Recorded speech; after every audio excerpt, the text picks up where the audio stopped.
कैसे हैं आप सभी स्टूडेंट। तो आज की इस वीडियो में मैं आप सभी को FOUP semester 1 major paper 1 political science आप सभी बच्चों को पढ़ाने वाला हूं। यहाँ पर मेजर पेपर 1 पॉलिटिकल साइंस में आपके जो भी क्वेश्चन पूछे जाएंगे एग्जाम में, वो सारे के सारे आपके इस वीडियो के थ्रू धीरे धीरे करके हमारे चैनल में आपको सारे कवर करा दिए जाएंगे। तो आप वीडियो को देखें, वीडियो को लाइक करें, चैनल पर अगर आप न्यू है सब्सक्राइब कर सकते हैं, बेल आइकन पे क्लिक करें ताकि इसी प्रकार जब भी हमारा न्यू वीडियो आएगा सबसे पहले आपको अपडेट मिल जाएगा। डिस्क्रिप्शन बॉक्स में Telegram, Facebook, Twitter, Insta link available है, जहाँ फॉलो करना चाहे कर लीजिएगा। ठीक है, देखिए हम लोग मेजर पेपर 1 जो पॉलिटिकल साइंस पढ़ने वाले हैं, इसमें जो टॉपिक्स पढ़ने वाले हैं, उनका नाम इस प्रकार है। आप कह सकते हैं यूनिट 1 में हम लोग पढ़ने वाले हैं व्हाट इज पॉलिटिक्स के बारे में, डिफरेंट अप्रोच क्या होते हैं बेसिकली पॉलिटिक्स को समझने के बारे में। फिर यूनिट 2 में सेंट्रलिटी ऑफ स्टेट के बारे में पढ़ेंगे, राज्यों के बारे में पढ़ना पड़ेगा। साथ ही साथ थ्योरीज ऑफ स्टेट पढ़ेंगे, ideologies and understanding of state पढ़ेंगे। कह सकते हैं हमारे पास स्टेट का क्या रोल है किसी भी ग्लोबलाइजेशन के एरा में, ये बताना है। राज्य और राष्ट्र क्या अंतर होता है। डिबेट्स भी है हमारे पास यहाँ पर नेशन और नेशनलिज्म में। और यूनिट 4 में आपको डेमोक्रेसी और जो सोशल मूवमेंट्स हमारे हैं ये भी पढ़ना पड़ेगा। यूनिट 5 में आपसे बच्चों को यहाँ पर जो पॉलिटिकल कम्युनिकेशन है, मास मीडिया है, इनका पढ़ना पड़ेगा इसके बारे में। तो टोटल 5 यूनिट कहा जाए हमारे पास है। तो 5 यूनिट से मिलकर आपके ये सिलेबस को बनाया गया है। और यहाँ पर जो भी क्वेश्चन पूछा जाएगा पेपर में, ये पांचों यूनिट से वो आपका कवर हो जाएगा। तो चलिए हम लोग शुरू करते हैं। अब पहला ही सवाल हमारे पास है कि जो कहा जाए पॉलिटिकल, बेसिकली हमारे पास जो हमारा राजनीतिक व्यवस्था यानी जो हमारा बेसिकली कहा जाए पॉलिटिकल सिस्टम है, उनमें कम्युनिकेशन का क्या रोल है। जैसे आप सभी बच्चे अभी टेलीविजन देखते होंगे, मोबाइल में, इंटरनेट में देखते होंगे, जिनमें मीडिया का बहुत बड़ा योगदान रहता है। ठीक है, तो ये जो हमारे लोकतंत्र का कहा जाता है चौथा स्तंभ, ठीक है, इस मीडिया में ही कम्युनिकेशन जो होता है, अगर लोगों के साथ कम्युनिकेशन अगर नहीं होगा, सही से संचार नहीं होगा, तो क्या हो पाएगा हमारे पास। इसलिए यहाँ लिखा हुआ है आधुनिक राजनीतिक व्यवस्था में संचार की भूमिका। संचार मतलब कम्युनिकेशन, और कम्युनिकेशन मतलब अपनी बातों को पहुंचाना लोगों तक। ठीक है, इसकी भूमिका क्या है और इसके कार्यों का आपको परीक्षण करने या बताना है। तो examine the role and functions of political system in the modern political system, ये हमारे पास पहला क्वेश्चन है। ये क्वेश्चन आपको इंग्लिश और हिंदी दोनों ही लैंग्वेज में मिलेगा, इसलिए जो भी बच्चे अगर आप इंग्लिश में लिखना चाहते हैं आप इंग्लिश में लिखना नोट डाउन करना कर सकते हैं। आपको ये जो पीडीएफ रहेगा, ये जैसे ही आपको पॉलिटिकल साइंस सेमेस्टर उनको पूरा कंप्लीट हो जाएगा मेरे द्वारा पढ़ा हुआ, तो ये पीडीएफ आपको टेलीग्राम ग्रुप में डाल दिया जाएगा। वहां से आप डाउनलोड कर सकते हैं और उसके बाद अगर पढ़ना चाहे वहां से पढ़ सकते हैं, लेकिन ये पूरा सिलेबस कंप्लीट होने के बाद, ठीक है, उसके बाद ही मिलेगा आपको। तो पहला ही सवाल, सूचना या संवाद प्रेषण को संचार कहते हैं। यानी बेसिकली इन्फॉर्मेशन को हम लोग क्या करते हैं, जो शेयरिंग करना कहते हैं, ये पूरा प्रोसेस ही संचार कहलाता है। संचार के बिना अगर कहा जाए ये जो हमारा मानवीय जीवन है वो संभव नहीं है, क्योंकि अगर हम किसी से बातचीत नहीं करते, उन्हें विचार नहीं पहुंचाते, तो ये जीवन हमारा संभव नहीं, ये जीवन फिर व्यर्थ है। सामाजिक राजनीतिक जीवन का तो आधार तो है, संचार ही हमारे पास है। अगर कहें जो हमारा सोशल लाइफ है बेसिकली, या जो पॉलिटिकल लाइफ है, उसमें बिना संचार का तो जिंदगी है ही नहीं है। यहाँ पर विनर नहीं हो, बिना होगा। बिना संचार के अंतर्गत यहाँ पर हम फिर विनर संचार के अंतर्गत उन सभी क्रियाओं को शामिल किया जाता है बेसिकली, जिनके द्वारा एक मस्तिष्क क्या करते हैं, दूसरे मस्तिष्क प्रभावित करते हैं। मतलब जो विनर कम्युनिकेशन होता है बेसिकली, उसके अंतर्गत कहा जाता है ये सभी चीज शामिल होता है, जब एक मस्तिष्क यानी एक ब्रेन दूसरे ब्रेन को क्या करता है, इन्फ्लुएंस करता है। संचार में साइवीय पर्यावरण को तथा पर्यावरण साइवी को प्रभावित करता है। ये जो हमारा बेसिकली संचार रखता है, ये इन्वायरमेंट को इफेक्ट करता है। इन्वायरमेंट क्या करता है, बेसिकली ऑर्गेनिज्म को इफेक्ट करने वाला यानी प्रभावित करता है हमारे पास है। ठीक है, अब इसी संचार सिद्धांत को अगर आप, जो हमने हिंदी में बताया, यहाँ से इंग्लिश में लिखना चाहे यही चीज इंग्लिश में लिखा हुआ है। ठीक है, अगला हमारे पास है संचार सिद्धांत का राजनीतिक विज्ञान में क्या उपयोग होता है। Utility of communication theory and political science. ठीक है, आइए जानते हैं। यह उपागम इन मान्यता पर आधारित है कि राजनीतिक गतिविधि जो है वो भारी मात्रा में, अगर राजनीति की मान ली गतिविधि जो है वो भारी मात्रा में मानवीय संचार अर्थात विचारों की अभिव्यक्ति, उनके आदान प्रदान एवं संप्रेषण से अंतर्ग्रस्त है। यह राजनीति व्यवस्था का विश्लेषण करने एवं उनके स्वरूप को जानने का प्रभावशाली उपकरण। देखिए, अगर यहाँ पर हमारे पास राजनीति जो चल रही है, अगर इसके बारे में जानकारी चाहिए, इसमें क्या चल रहा है क्या नहीं चल रहा है, इन सूचना को आदान प्रदान करना है, तो इसके बारे में ये हमें क्या करता है, एक जानकारी देने के रूप में काम करता है हमारे पास। ठीक है, ये लिखा हुआ पहला point, this approach is based on the assumption that is clear that political activity is heavily involved in human communication, that is expression of ideas, इस exchange of ideas हो जाएगा हमारे पास, exchange communication इफेक्टिव टूल है ताकि हम basically political system को समझ सकते हैं, एनालाइज कर सकते हैं उसके नेचर को। ठीक है, अब यहाँ पर डायस का विचार है, यहाँ पर है कि डायस का विचार है कि संचार जो है वो विज्ञान के विकास के कारण जो हुआ है। इसका सामाजिक संगठन तथा जीवित वस्तुओं का विश्लेषण एक ही विश्लेषण पद्धति के द्वारा किया जाता है। यानी डायस के हिसाब से अगर देखा जाए जो संचार कम्युनिकेशन है, वो विज्ञान के विकास के कारण हुआ है बेसिकली। और इसमें जो हमारे सामाजिक संगठन है, मतलब जो सोशल ग्रुप से हमारे पास कैसे ऑर्गेनाइजेशन है, तथा जो जीवित वस्तु है उनका जो विश्लेषण हमारे पास है, वो एक कह सकते हैं हमारे पास यहाँ पर एक तरह से एक प्रोसेस से बन के निकलता है हमारे पास है। उसने क्या किया, नियंत्रण तथा संचार विज्ञान की जो अध्ययन है बेसिक पद्धतियों तथा संकल्पनाओं द्वारा जो भी राजनीतिक संगठन के व्यवहार का अध्ययन किया। सबसे पहले नियंत्रण संचार प्रणाली या जैसे भी होता है, इन सभी को उन्होंने अध्ययन किया। इस दृष्टि से अगर देखा जाए तो डैश का बेसिकली डैश होगा। डैश की जो कृति है हमारे पास यहाँ पर बताया गया है कि डाइस के द्वारा मान लीजिए कोई पुस्तक लिखी हुई है यहाँ पर, उसके बारे में यहाँ बताया जा रहा है कि कृति the Norway's of government, the Norway's of government विशेष में यहाँ पर महत्व की एक क्या है हमारे पास रचना है, ठीक है, द नॉर्वेज ऑफ गवर्नमेंट।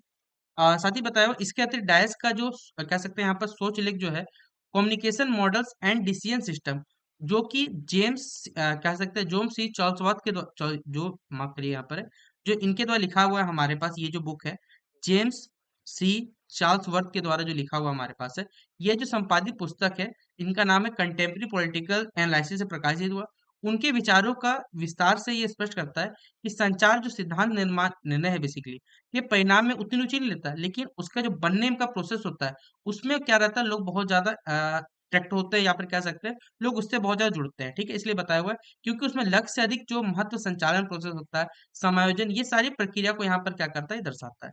अब यही बातें जो हमने यहाँ हिंदी में बोली यहाँ पर, ये आपको इंग्लिश में यहाँ पर लिखा हुआ पढ़ना चाहे पढ़ सकते हैं, ठीक है।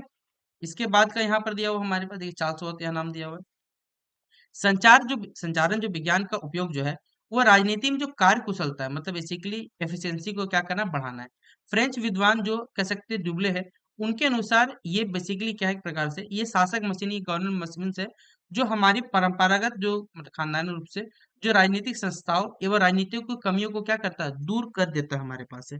उनके द्वारा सर्वोत्तम एवं जो संभाव्य समाधान ज्ञात किया जा सकता है, इसके द्वारा बेसिकली जितना पॉसिबल हो सकता है हमारे पास है, वो सॉल्यूशन निकाला जा सकता है। अमेरिकी राष्ट्रपति एवं जो उच्च अधिकारी है तथा अन्य निर्माण कैसे अन्य जो निर्माता होते हैं, उनके अनेक विशेषों का आधार जो है वो मशीनें ही बनती जा रही है, जिनके स्वचालित परिचालन को जैविक बनाने का प्रयास किया जा रहा है। मतलब बेसिकली देखा जाए कि हमारे डिसीजंस को और बेहतर करता है हमारे पास है, इस मशीन के थ्रू कह सकते हैं, कम्युनिकेशन के थ्रू, ठीक है। संचार साधनों का कार्य जो है, संचार साधन अनेक प्रकार से हो सकते हैं हमारे पास, जिनमें देखिए जो फेमस हम लोग यहाँ पे कह सकते हैं, जो मेन टाइप्स ऑफ जो हम लोग पद्धति का इस्तेमाल करते हैं बेसिकली, उनमें से यहाँ पर कुछ बताया जा रहा है। पद्धति की आवश्यकता अनुसार उन्हें परिवर्तन करने कार्य होता है। जैसे पहला है स्थायित्वता परिवर्तन कार्य, मेंटेनेंस एडिटिवली फंक्शन। देखिए, जिन राजनीतिक पद्धतियों में एकीकरण का अभाव होता है, उनका मुख्य कारण होता है पद्धति में जो विद्यमान बेसिकली विभिन्न प्रकार की संस्कृति है, जिनके परिणाम स्वरूप क्या होता है, राजनीति में प्रवेश की प्रक्रिया के संबंध में भिन्न भिन्न प्रकार के अनुभव हो सकते हैं। यहाँ पर सभी के देखिए विचार जो अनुभव हो सकते हैं वो अलग अलग हो सकते हैं। राजनीतिक संचार इस भिन्नता को क्या करता है, कम्युनिकेशन होता है, तो लोगों की भिन्नता को क्या करता है, इसको अलग कर समाप्त कर सकता है, और एकीकरण को ऐसी स्थिति स्थापित कर सकता है जिसमें जो हमारी राजनीतिक सभ्यता हो सके वो स्थापित हो सकता है, और इससे पद्धतियों का समर्थन एवं शक्ति से प्राप्त होती है। और पद्धति का क्या बना रहता है, जो बेसिकली स्थायित्व रहता है, वो सदैव बना रहता है। भारत जैसे हम देश में हमारे पास है, ठीक है, जैसे देश में समाज पर क्षेत्रीय आधार पर राजनीतिक सभ्यता का नमूना है, तथा जहाँ पर जनसंपर्क के जो साधन है, यहाँ पर साधन माफ करिए, साधन होगा, साधन बहुत कम मात्रा में उपलब्ध, पर परंपरागत जो सामाजिक हमारी संस्थाएं हो गए, और जो जनमत नेता है जिनके विचार जो है वो लगभग हमारे पास क्या परंपराओं से प्रभावित होते हैं, सूचनाओं की व्याख्या करने में महत्वपूर्ण स्थान रखते हैं। वास्तविक रूप से यही जो है हमारे पास है, इस भिन्नता का आधार बना हुआ है। इस दृष्टिकोण को खंडित करने हेतु एक सामान्य जो राजनीतिक सभ्यता का निर्माण जो है, वो संचार साधनों के विकास के द्वारा ही बेसिकली पॉसिबल हो पाता है। प्रायः यह देखा गया है कि जिन देशों में संचार साधन विकसित हैं तथा संचार साधनों के माध्यम से ही नागरिकों तथा जो शोधित सूचना है वो पहुंचती है, और वहां पर एक राजनीतिक जो सभ्यता है वो संगठित रहती है। दूसरे शब्दों में अगर कह सकते हैं कि राजनीतिक सभ्यता के निर्माण में संचार साधनों का महत्वपूर्ण योगदान है, एक इंपॉर्टेंट रोल प्ले करता है, और इस कारण संचार साधनों के माध्यम से एक राष्ट्र निर्माण संभव होता है। प्राय यह देखा गया हमारे पास कि संचार साधनों के महत्व को स्वीकार करने हेतु जो भी राजनीतिक नेता हो गए, राष्ट्रीय एकता के दृष्टिकोण से जो राष्ट्र में विद्यमान विभिन्न प्रकार की बाधाओं को समाप्त भी करते हैं, और यहाँ साथ साथ जिनमें बाधा में भाषा हो गया, ज्ञान हो गया, विचार हो गए, रीति रिवाज, ये सभी संबंध हो सकता है, जिनके संबंध में उचित सूचनाएं देकर क्या नागरिकों में हम लोग क्या विश्वास करते हैं, एक विश्वास जागृत किया जाता है कि लोग हम पे भरोसा कर सकते हैं, ठीक है।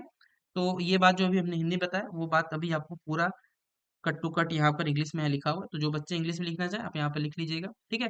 दूसरा पॉइंट है हमारे पास है पद्धति की क्षमता में वृद्धि। देखिए हमारा जो सिस्टम है उसका कैपेबिलिटी को क्या कर सकते हैं हम लोग बढ़ा सकते हैं। जैसे यहाँ बताया हुआ है संचार साधनों का दूसरा कार्य यह है कि इनके माध्यम से पद्धति के कार्य करने की क्षमता में क्या होती है, बेसिकली वृद्धि होती है।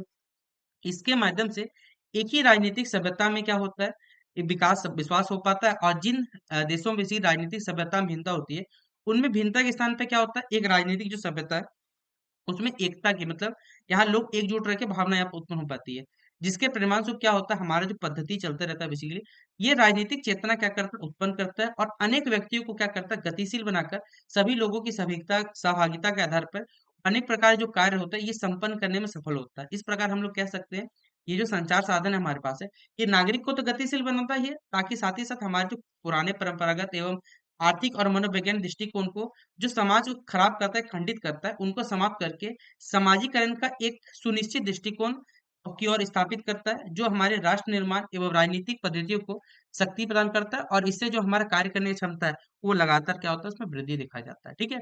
अब यही बात यहाँ पर जो सेकंड फंक्शन हमने पढ़ा वो यहाँ पर आपको इंग्लिश में लिखा हुआ है, आप इसे कॉपी में नोट डाउन कर सकते हैं। ठीक है।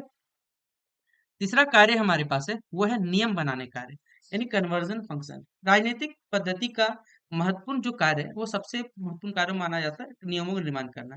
परंतु नियमों के निर्माण के लिए जो हमारे पास सूचनाएं होनी चाहिए वो सुनिश्चित होनी चाहिए। मतलब यहाँ पर हमारे पास जो भी जानकारी होनी चाहिए वो सही जानकारी होनी चाहिए। इसलिए नियमों के निर्माताओं के लिए यह अति आवश्यक होता है हमारे पास कि स्थानीय मतलब स्थानीय जो भी स्थिति चल रही है, नागरिकों का दृष्टिकोण क्या है, निर्णय को अगर कार्यवत बनाने के लिए साधन के संबंध में सभी सूचना यहाँ पर प्राप्त होना चाहिए, तभी उन चीजों को बनाया जा सकता है।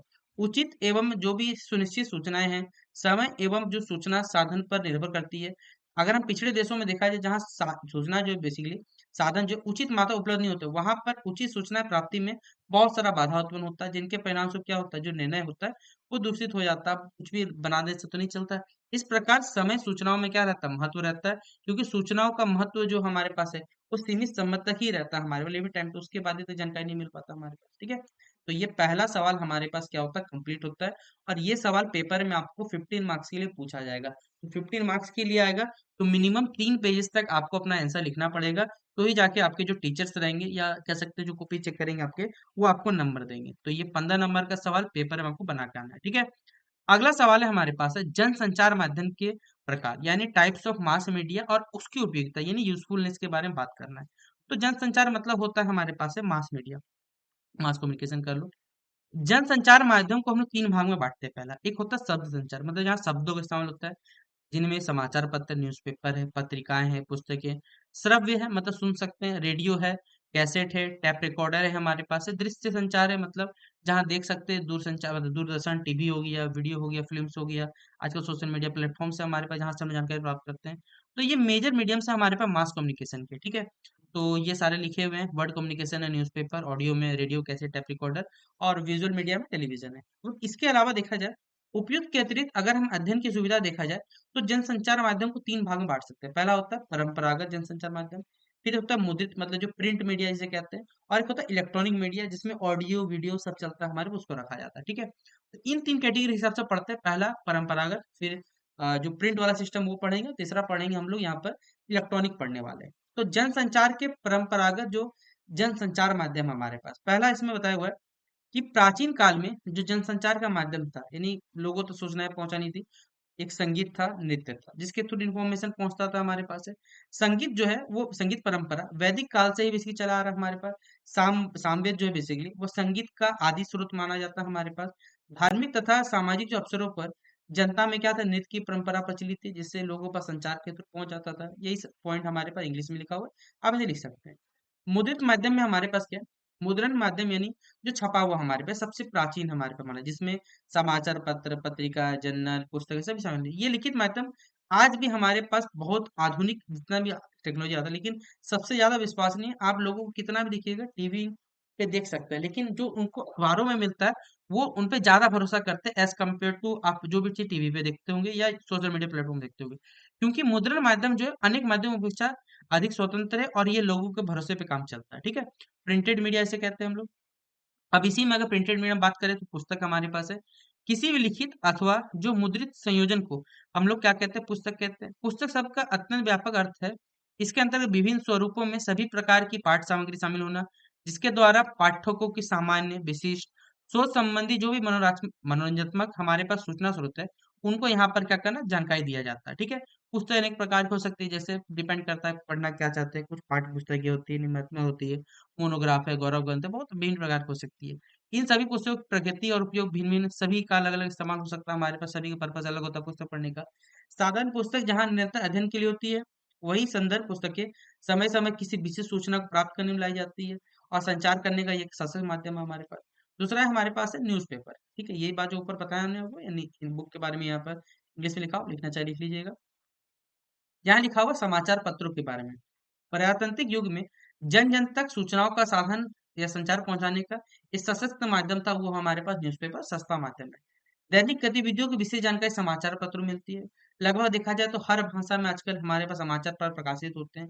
आप किसी भाषा में देख सकते हैं, इसमें अंतर्राष्ट्रीय, राष्ट्रीय, स्थानीय, व्यापारिक, खेल, मनोरंजन सभी चीजें आपको सूचना दी जाती है। तो ये एक हमारे, और ये भी पेपर भी जो रहता है हमारे पास वो दैनिक होता है, यानी प्रतिदिन आता है, साप्ताहिक होता है, पाक्षिक होता है, मासिक होता है हमारे पास है। और सभी के साथ इस घटनाओं का यहाँ पर समायोजन करके आपको बताया जाता है। ठीक है। तो ये न्यूज़पेपर वाला इंग्लिश में रहा। तीसरा हमारे पास रहा पत्रिकाएं। पत्रिकाएं जो बेसिकली एक निश्चित समय अंतराल पर, मतलब एक निश्चित टाइम पीरियड पे होता है, जिसमें मासिक, पाक्षिक, त्रैमासिक, साप्ताहिक इनमें होता है। इनमें लेखों का संकलन किया जाता है और पुस्तक की भांति इनमें विचारों की निरंतरता नहीं होती है। हमारे पास पुस्तकें जहाँ ज्ञान से संबंधित होती है, वहीं पर पत्रिकाएं जो है, जो भी नए विचार हो गए, गतिविधि हो गई, घटनाएं हो गई, उनके आधार पर यहाँ पर आपको सूचनाएं दी जाती है। निश्चित समय अंतराल पर ये प्रकाशित होने के कारण इन्हें समयाके भी कहते हैं, जैसे करंट, आप करंट अफेयर्स भी कह सकते हैं। ठीक है, जहां पर अगर देश से संबंधित जुड़े हुए सवाल रहेंगे तो करंट अफेयर्स में आ जाएगा हमारे पास। ठीक है, दैनिक समयाके हो जाता है। तो ये मैगजीन्स हमारे पास, इसके बारे में इंग्लिश में यहाँ दिया हुआ है। ठीक है। तीसरा हमारे पास है इलेक्ट्रॉनिक मीडिया। ठीक है, जिसे हम लोग कहते हैं दृश्य श्रव्य माध्यम, जिसमें हम लोग रेडियो, टेलीविजन, फिल्मों के माध्यम से समाज की तस्वीर बदल दी है। इन तीन माध्यम के द्वारा जन जन तक उनकी रुचि, आवश्यकता की पूर्ति, उनके स्वर्गीकरण, विकास हेतु तथा मनोरंजन हेतु अनेक यहाँ पर कार्यक्रम आयोजित किए जाते हैं। सामाजिक कुरीति जो भी हमारे पास है, या सामाजिक पर जो भी समस्या चल रही, उनके हिसाब से फिल्म बना के यहाँ पर लोगों के बीच में जन जागृति लाने का प्रयास किया जाता है। ये माध्यम साक्षर एवं निरक्षर दोनों के लिए उपयोगी होती है। और इलेक्ट्रॉनिक माध्यम के द्वारा संचार इतना प्रभावी हो गया है कि लोगों तक हम अच्छे से यहाँ पर जुड़ पाते हैं, और ये हमारे दैनिक जीवन का हिस्सा बन चुका है। जिनमें आधुनिक में मोबाइल जो है हमारे पास है, वो एक सशक्त का माध्यम होता है हमारे पास। ठीक है। इसके अलावा देखिए और भी हमारे पास है, रेडियो सबसे अच्छा मीडियम है था पहले हमारे पास। फिर इसके बाद है हमारे पास, अपडेटेड देखा जाए तो टेलीविजन है हमारे पास है। इसके बाद भी लोगों तक अच्छा खासा अगर कोई चीज़ के बारे में बताना है, कोई किसी का बायोपिक देख रहे हैं या कोई भी चीज़ देख रहे हैं, सिनेमा में जाकर देखते हो, तो यहाँ पर एक गहरा छाप हमारे, जिनमें हमारे कर्तव्य, अधिकार, ये सभी चीज़ ये हमारे पास बोध करवाने कार्य करता है। ठीक है, ये बताया हुआ है। फिर चौथा हमारे पास इसी में अगर देखोगे तो मोबाइल से, आज मोबाइल फोन भी जनसंचार का एक सशक्त माध्यम है, जिसमें शिक्षा, बैंक, व्यापार, सामाजिक गतिविधि, शोध और जो भी जानकारी आपको, ये हमारे मोबाइल के थ्रू मिलता है। ये साक्षर और निरक्षर दोनों के लिए उपयोग होता है हमारे पास है। दोनों के ध्वनि संचार के उपयोग से हम जो भी उपयोगी सूचना है वो जन जन तक पहुंच पाती है, ये बताया हुआ है। और फिर चौथा पॉइंट है हमारे पास है नव इलेक्ट्रॉनिक जनसंचार माध्यम, यानी न्यू इलेक्ट्रॉनिक मास मीडिया, जिनमें हम लोग पढ़ते हैं उपग्रह, सैटेलाइट्स के बारे में। आपको भी मालूम होगा सैटेलाइट्स हमारे पास क्या होते हैं।